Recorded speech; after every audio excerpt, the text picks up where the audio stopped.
Apparently, it's been about 9 months, give or take, since I completely switched over from AMD back to Intel and NVIDIA. And I thought, why not do a post-mortem and kind of go over the pros and cons and how I currently feel about doing the switch over. Long story short, I can't complain at all. I've done multiple platform upgrades, especially on my secondary now, and I haven't had any issues. And also my secondary is now Intel and NVIDIA also. But when it comes to my main rig right here, it's been stable. I haven't had any, well, I've had issues, but it's issues I was able to resolve. The biggest one that I can remember off the top of my head was I bought another motherboard. This one was a very nice high-end motherboard at the time, and I got it for 130 bucks. I think I uploaded a video on it. It's a very nice Gigabyte 90 series board. Let me see if I can actually find what it actually looks like, because I'm not pulling it out of the computer. This is the motherboard I got. It's a very nice Z590 board, and the only complaint I had is the 10 gigabit port on this thing. Because what will happen is that after a while, you would oversaturate it, and it will just completely disconnect itself, basically. And what I found to actually resolve that issue was to go in there and limit it to 1 gigabit. And when I limited it to 1 gigabit, I haven't had any issues since. My RTX 4080 has been working flawlessly. I still despise this fucking cable or fucking power port. I hate it, but it's been I haven't had any issues with this computer other than, again, the disconnections issue with the gigabit port. Again, I easily fixed it. And again, this is a fairly expensive computer, but that's because I have a 4K 43-inch TV and a VR headset that I actually use on this thing on a regular basis. At least a VR headset. The 4K TV is a constant because that's what I'm playing my games at now. And when it comes to the games I play, which is mostly Sea of Thieves, a 4080 is completely wasted on it. But with games like Starfield coming out, playing Ballergate, but I'm actually playing out on my secondary for the time being, this 4080 will eventually be being put to use. I've yet to really play Hogwarts Legacy because I'm waiting for that to get all the patches and whatnot done. I've yet to play Cyberpunk because, let's be honest, that game is not fixed by any stretch of the imagination. But again, for what I spent on this computer and what I had to go through previously with my AMD system, this thing has been basically flawless. So with that said, let me get my TV back in place and whatnot. You can actually see how I have my main computer set up. And here's what everything more or less looks like with it all turned on. There is one thing I forgot to mention that is actually the one issue I actually have with this computer that's a consistent. For some reason or another, the thing likes to sometimes turn itself on after I turn it off for the night. I'll go to turn the system off for the night, go to bed, I'll wake up in the morning and I will notice the computer's on again. I don't know why it does this. More than likely there's some setting in the motherboard that I gotta disable. But I don't know what it is. The easiest workaround I found is to, when I shut the computer down and make sure everything's off, is just flip the switch to the power supply, and the thing just doesn't get any power. It's a little annoying, but it's nothing like what I had to go through with my AMD rig, and I'll gladly go through that little annoyance just to have a stable system that works. That's all I wanted. And even though I spent an ass and arm on this thing, it does the job as I wanted to. Other than Windows being Windows, it's been a good system. With that said, there are other little things I do want to talk about. I also did splurge on the keyboard. I got myself a $250 Logitech. What the hell is this thing called again? Give me a second to turn it off. It's a Logitech K915.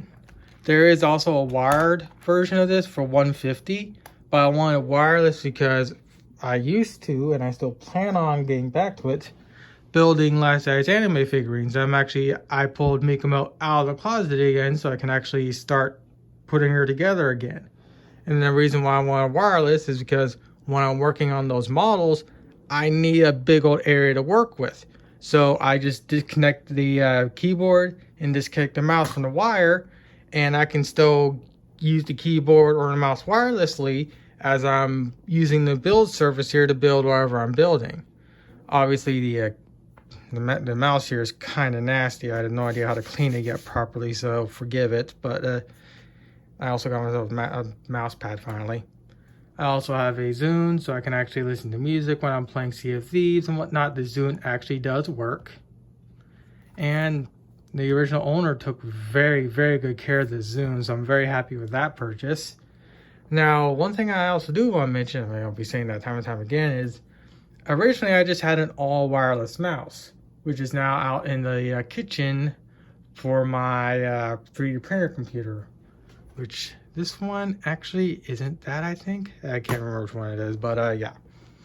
For a while, that wireless mouse worked, but then I started having connection issues. And it got too bad, and it got bad to a point to where I was like, okay, that's enough. And I went and bought this thing for like $250 and haven't had an issue since. Heck, even this one had issues also, but since I can do hardwire like this, I haven't had any disconnections issues with this one neither. Now this one right here obviously had connection issues, but this is again for my secondary, and I'm not really going to talk about it. But luckily with this one, I can just put the little receiver right here, and it's good to go. But yeah. Another peripheral issue I had was wireless headphones. Originally, I had a $350 pair of SteelSeries headphones, the little one with the little dock right, or the little control panel where you slide the battery in and whatnot. Those worked for 3 months. And after that, they just completely shot the bed. It was, for 1 month, everything would work completely fine. I was able to charge the batteries up completely fine and everything. But then the second month rolled around, the thing would not charge the batteries unless I unplug it, plug it in, and whatnot multiple times. And even when it'll finally charge, the battery will show a proper charge in the dock or the little cradle thing. But when I go put it into the headphones always report back as 50% charged. And what will happen is, because it'll always report back at 50% charge, is that it'll just eventually just cut out for no reason at all, and I won't have any little indicator on the controller letting me know, hey, the battery's getting low, swap batteries. So I'll be playing Sea of Thieves with friends, and I just completely lose audio. And of course, month 3 happens, and they just completely shot the bed. And luckily, since I have Best Buy Total Tech, I was able to go and get a different pair of headphones. This pair of Corsairs. I can't remember what they're actually called. They're called this right here. Now, I've only had these for maybe about a month and a half, and I haven't had any issues yet with these. And one of the reasons why I ended up buying this particular set was, one, I wanted to get away from SteelSeries, and 2, I have Corsair stuff in my computer and I can't complain, so I thought, why not give these guys a try? And one thing that I like about these guys is that they have a USB-C port. That way, so if I start having wireless connectivity issues, I can hardwire these headphones and completely bypass wireless. So these are the best of 2 worlds. And also, if I just want to use them as standard headphones, I even have a standard aux cable. I don't have a proprietary aux cable like the SteelSeries. So overall, these headphones, for me at least, are an even better option than those $350 SteelSeries. And also, these things also do hi-fi audio. That was actually another reason why I bought those SteelSeries. Really kind of regretting those, but hey, I got these as a compromise. And even though I spent $280 on these, I actually just used store credit from Best Buy, because they just put all that money onto a store card, and I practically got these for free. And I can't complain about these. I've had these for a while, and they're perfect little headphones. Though the one thing I'm not going to like about them in a while is going to be the soft touch. This is probably going to vulcanize on me after like a couple years, and that's excluding the battery. Going to eventually crap out on me too, but this is going to vulcanize, and it's going to get real sticky, and it's going to freaking suck. But that's a future problem for me. But when it comes to my main rig, like I said before, the complete conversion over from AMD back to Intel and NVIDIA has been relatively problem-free and whatnot. And the problems I did have were relatively easy to resolve and haven't reared their ugly heads since. So with that said, let's talk about my secondary rig. My secondary computer has gone through many iterations, but I'm going to try and condense everything. So I originally tried to for a while I tried using this as my secondary. This is what was left of my first AMD rig, which was actually stable. I don't know what I did to make it unstable, but still. So even with the secondary, it would blue screen constantly. It would actually blue screen when I was trying to download Flight Sim 2020 of all things. It'll download the files for like 30 minutes and then it'll just blue screen. It did it twice and I was like, yep, ain't touching this system anymore. And it just been sitting in a box ever since. So eventually I ended up buying myself another computer. This Dell Precision right here, to be more specific. I did multiple videos on this, and this was actually my secondary rig for a while. It is now my father's, and I've been wanting to get my father a really nice computer for a long time, and I just gave him this. And I mean, it's been sitting here collecting dust. He doesn't really use it that often, but it's a good computer. It has 2 Xeons, like 60 something odd gigs of storage, or not storage, but RAM and whatnot. Complete overkill for what he does, but I've been wanting to get my father a nice computer, and this is a nice computer for him. Even has my RTX 3070 inside it.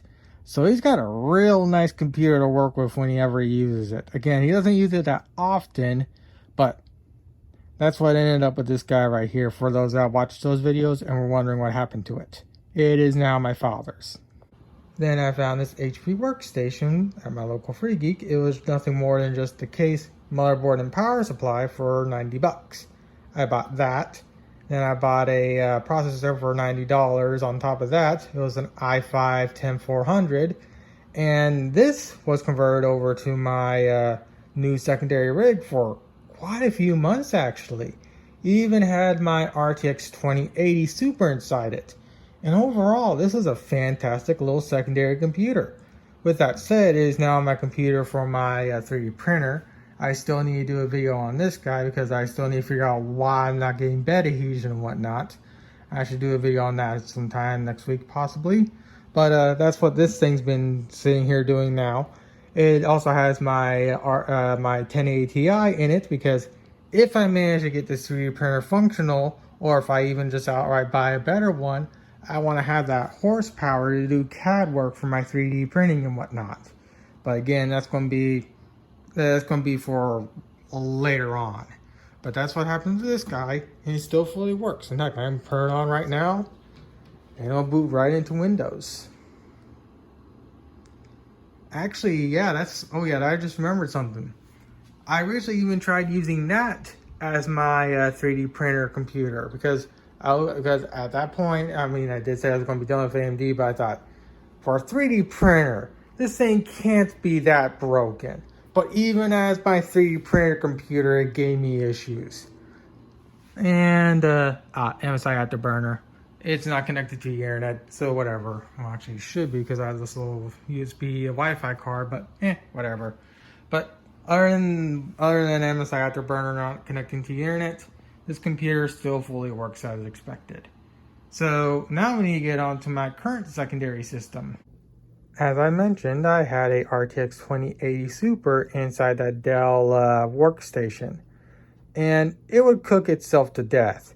So I was like, I really don't like it cooking itself to death, and I want to see how cheaply I can go and get a new motherboard and whatnot for that processor and make it to where that 2080 Super doesn't cook itself.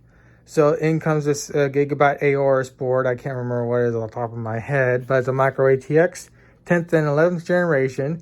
This also has an i5-10400 I got from my local Free Geek. It's using 32 gigs of RAM, and this was actually my secondary computer for about a month or so, and it was nice and stable. Now, why am I not using this as my secondary computer right now? Well, I'm actually planning on using this as my own custom NAS. I want to have proper backup of all my data, and I want something stable and consistent, so that's why I ditched this platform and went for something different. So now we get into my actual true secondary computer as it currently stands. Let me pull out of its little hole so I can actually show it off. I completely forgot to mention the full specs of my main rig. Sorry about that. It has an i7 11700K, 32 gigs of RAM, not 32, actually 64 gigs, I believe. Give me a second. Let's see. Okay, 48 gigs of RAM, and of course the RTX 4080 that I mentioned earlier. Overall, a really good system. So my secondary rig though is going to be a pretty interesting little spec bump. When it comes to my secondary computer specs, it has an i7 12700K, 32 gigs of DDR4 RAM that can be clocked to 600 megahertz, but I have it clocked at the base megahertz because it's 1800 megahertz faster than my main rig. And hopefully I can splice this into the video. I mispronounced it and said it was DDR4. I meant to say DDR5. Autism and speech impairment are a nasty mix. So with that said, I did say I don't want to enable XMP, but I thought, why not enable it just for the giggles and see what happens. Now I did enable this once before, but I updated the BIOS and it rolled it back. So I know it can be enabled and it will boot. It'll just take a little while. So I will come back when it boots up. Or it's going to boot up relatively quick. Theoretically, the XMPs are enabled, so if I hit Control-Alt-Delete, performance, and yep, it's running at 6,000 megahertz.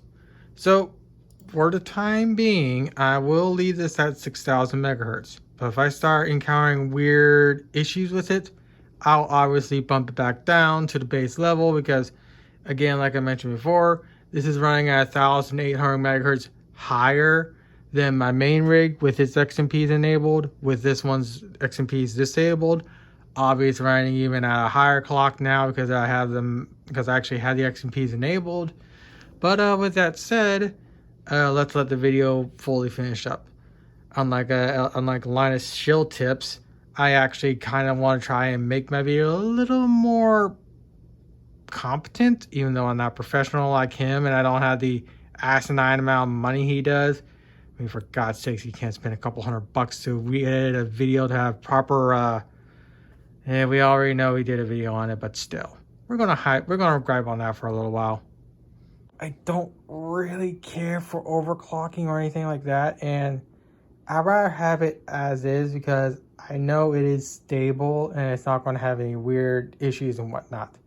Then again, I did XMP my main rig and I haven't had any issues, so why I don't enable the XMPs on this one, I don't know. I'm guessing it's mainly because I remember hearing some bad things about 12th gen Intel a while back. Granted, it's been quite a few years since then, but still. But since everything's nice and stable, I tend to just leave it alone. And it has my RTX 2080 Super. And overall, granted I've had this one for a few days now, it's actually been very stable and very consistent. I haven't had any issues with this computer as of right now. The only issue I had was originally with this system was trying to get Windows installed. Turns out the installation drive I normally use for that was actually corrupted. So I just re-flashed Windows 10 on it and everything's been working ever since. One thing you may note is that I have everything set to Rainbow Barf. Reason being is for some reason or another, these four deep cool fans right here, they do not play nice with gigabytes ARGB and whatnot, which is weird considering the AIO, which is also from deep cool. If I plug it into the ARGB ports of the motherboard, they work completely fine. So what are the issues I'm having with these fans is that with the four fans right here, like I mentioned, one in the front, counts as four, is I want to have everything set to white. So the 360 AIO and all its RGB would stay constant white. But these four fans right here, they'll flicker from white to brief RGB, flicker back to white, do it over and over again. And sometimes they'll just flicker on and off for no reason at all. Now, it's aesthetic annoyance, but it's not performance degrading or anything like that. It's just aesthetically annoying. So I'm better off just completely disconnecting the ARGB and just letting the fans just go rainbow bar and whatnot. It's a little annoying, but I'm not going to spend another $150, $200 on premium quality fans just to have white RGB when, again, this thing's going to be stuck in the hole and I'm not really going to notice it. All I ask this thing to do, just like my main rig, is just work. Now, again, I've only had this thing for a few days, so I really can't say for certain how stable this computer is going to be in the long term, but going by how AMD was acting for me, this thing is already far surpassed anything AMD has done. Because for those that don't know, which are probably going to be a few because this may be recommended to some people for some weird reason. Originally, my main rig my main rig, I originally built it as a full AMD rig for Cyberpunk 2077 when it was originally going to release. When I built that first AMD rig, it was stable, it was consistent, it worked as I asked it. But when I went to upgrade the processor and upgrade the GPU and whatnot, is when everything just hit the fan and I just started having consistent problems. To this day, I have no idea what happened. I even have a playlist on my YouTube channel. I'll probably link it in the description. And you'll be able to see me at the lowest points I've ever been. I'm not proud of those videos, but those videos need to be up because for some reason or another, I had constant issues with AMD. And the moment I go back to Intel is when I'm having no problems at all. Other than the few I talked about, but again, they're easily resolved. Again, those little issues I talked about were nothing compared to the problems that I had with AMD. So, with that said, 9-month mark, completely changing over to Intel and NVIDIA, I can't complain. I don't like the amount of money I put into these two systems, but at least I have systems that work. That's the big thing for me. I want these systems to work, and I finally got it. So, with that said, I'll just plug in the secondary computer again and finish off the video. Oh yeah, for those that are wondering, this is that Johnsbow case I did a video on a little while ago. As far as I know, I still was one of the original English YouTubers out there that did a video on this case when it originally came out. It's a Johnsbow something. I can't remember what it is off the top of my head. Give me a second. It's a Johnsbow D31SE. The SE stands for the LCD screen in the front. They make a non-screen version for a little cheaper, but the reason why I bought the case was for the screen it had and for the original setup I had, which originally had like a 27-inch 1440p panel. Obviously, that has long since changed, but I'm happy to say also, because I did mention in that video that I was eventually going to use this computer case in a computer I want to use as a daily driver. And I can finally say that I have that computer. After so long, I can finally use this god dang case I put money in that I bought a while back. And it's still a good case to this day. It's just a damn shame it took me this long to finally put a computer in here proper. Alright, and with that, I think I'll end the video off here by saying I'm very happy with both these systems. I'm especially happy with my main rig. Again, other than those weird little issues I mentioned before, it's been a stable system. I haven't had, again, any issues other than the ones I've had to correct, or the ongoing one with the thing randomly turning itself on from time to time. But again, those aren't mission critical problems like I had with AMD. And what makes it even funnier is that my secondary rig, I've actually changed that thing out a lot more often. And every time it's been an Intel system, I don't have any issues with it. But yeah, again, the 9-month mark, I can't complain, especially again when it comes to my main rig. My main rig has been nothing but 99.5% flawless. Again, other than like the weird little issues I mentioned before that were easily fixed, and again, the thing turning itself on randomly at night whenever I shut it down from time to time. Again, that was easily fixed by flipping the power switch. Again, my main rig has been relatively flawless. And of course, my secondary is still in the I don't know for certain stage, but again, considering the amount of times I've changed this thing out, I think I'm still going to be calling this one also flawless. But I'll do a update on this in a couple months. My room obviously ain't going to change. I mean, I tried cleaning it up before, but ain't much you can do about that. So I'll just end the video here by saying, as much as I would have liked to have my main rig be all AMD, because AMD is cheaper, I can't go through AMD because they're just nothing but instability compared to Intel and NVIDIA. Yes, you're paying a lot for them, but you're paying for the stability and the consistency that they provide compared to AMD, let's be honest.